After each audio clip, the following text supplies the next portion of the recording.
That's it. Catfish and the Bottlemen, guys. Their only Portland show, right? Coming through doing this, man. Mate, thank you for having us. I appreciate you coming back to Portland. It's all good. So here we are, like 7-8 years later, right, Van? Yeah, It's been quite the ride, but August. it's been a good 9 years coming. It's been a good ride for you, right? Thank you very much. Yeah, it's been exciting. Portland's always been good. We always have like things go wrong on stage. Does anybody see us when we first played here? Do you remember that? Mississippi studio. Tell us, what in Mississippi? What happened? Yeah, we had the because we've got UK pedals. We didn't have the adapters, so our guitar tech, who you've just seen, like kind of bought like the hotel vending machine ones, like the adapters.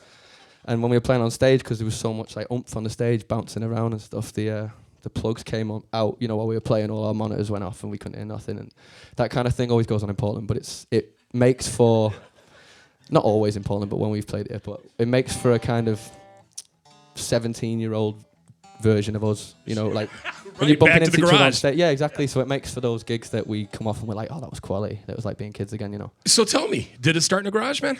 In a garage, yeah. Well, kind of. It was kind of just like my mum and dad used to run a bed and breakfast, and in the back garage we used to rehearse there. But we had to soundproof all the walls because we had a full house of guests. It was my bedroom for a little while, wasn't it? Yeah, he lived there. He lived there for a bit. Because he moved from Newcastle and lived with me. And did you see this happening, though, man? I mean, I had a band in a garage, too. Yeah. I didn't get to go tour Europe, you know what I mean? Did you ever let them out? Say again? Did you ever let them out? And here's another thing, knowing you guys like I did, because I got turned on to you when I saw you on Letterman last year. So that was the big break for me to see you guys. And then, of course, we're playing the new one on the radio station. But never saw you guys as an acoustic duo. Is this kind of new, too, being able to do this? We've never actually done this before. This run is the first. Yeah, because we've had to come over. We're trying to, because we couldn't get shows in, but we wanted to come over and kind of promote the album that's coming out. So this is the first time we've done it, really. Except apart from yesterday, did it in Amazon. Yeah. Hey, get your pictures, y'all. This is the first time. They're going to be doing it a lot more, too. So we'll have you back. Us, mate. Thank you. Thank you for having us here. Oh, are you kidding me? Well, here's the other thing, too. I'm taking a look at your itinerary, and I'm thinking this has got to be the time of the year when you guys are all pumped because you got the outdoor fest going, you got the tours coming up, all the holidays are over. But I'm taking a look. You're in Portland today, and then you're like back to the UK, then you're coming back to the States, and then you're going back to the... There's an easier way to do that, man. What happened with all that? Just like to make life difficult for ourselves. Doesn't it? It's I don't know. I'll have to ask whoever plans there. There's some sort of strategy behind, isn't there, that we don't really that you're not a part of. Someone's got a big plan, and we're just like, all right, sweet. We're happy as long as we're playing in it. Aren't we, John? Very much so, yeah. So like I said, we're playing the new tune, and we love it. We've got it on New Music Monday. We're playing the heck out of it. So that must mean there is a new child coming along. Can you tell us about this new album, too? Yeah, what do you want to know? Am I going to be hearing the same things that I'm hearing with Soundcheck? Is it going to be like that? Does it keep the balcony going? Or do you guys all of a sudden come to an epiphany and now we do this kind of music? I don't know. How would you explain You just kept rock and roll going. Only rock and roll, but we like it, right? It's like a sort of natural progression, really, isn't it? It's like the first album on steroids, pretty much. Yeah. Just like a wider, pumped-up version, I think. It's like I've always wrote the same. We've always, played the same, but I guess we've just matured and kind of found out, these kind of when you play open air shows and when you play outdoors, and we've been playing a lot of festivals, you realise that the sound isn't carrying enough, so you need to kind of, like Bondi said, put everything on steroids, put it back in the gym a bit. So the songs are just gone, in that sense, they've gone bigger and wider, but the writing's not really changed much, really, I don't think. I wouldn't say it's changed. So when you say bigger, is it a little bit more aggressive, too? Because I could go with that.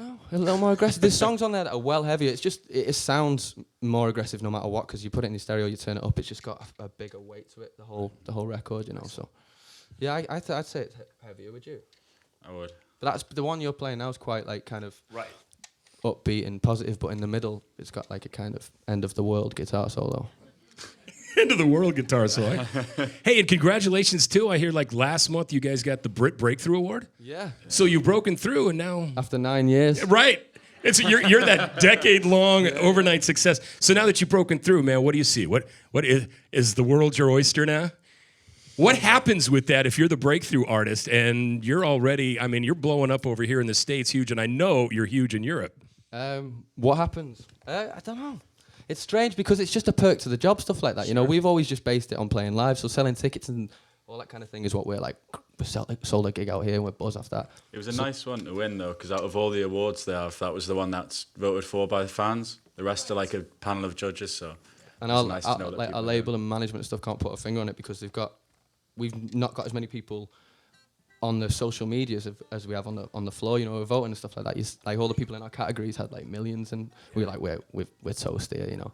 And then when you see the cameras coming over and pushing everyone off the table to start filming your table, you're like, oh, Bondi, we've won here. What happened? We've nailed it. That's great.